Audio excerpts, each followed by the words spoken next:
here. What do you think this is, your birthday? A little water is good for what ails you. Brrr, what happened to that sleepyhead? Well, it's a swell way to work up an appetite. Time for breakfast. Come and get it.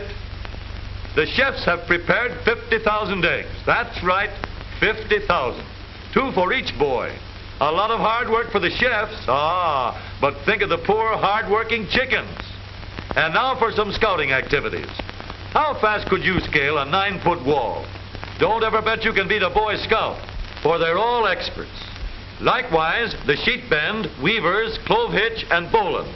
Just plain knots to you.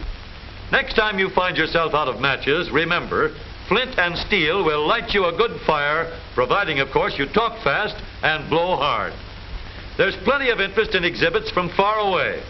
These French scouts show a model of the Eiffel Tower, while more boys get a demonstration of a homemade glider that came across the Atlantic with its owner all the way from Poland. Foreign scouts show a great interest in American automobiles, for many features are strange to them. The adjustable driver's seat is something new, and so is the glove compartment. But most intriguing of all are the doors, which can be locked either from the inside or outside without using a key. 12,500 boxing matches all going at once. What a show. There's plenty of fun and exercise.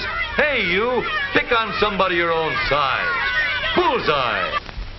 But in reality, there is something serious, something mighty big behind this great jamboree.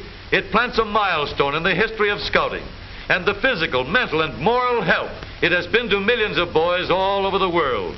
A living monument to Sir Baden Powell, who founded the Boy Scout movement little more than a quarter of a century ago.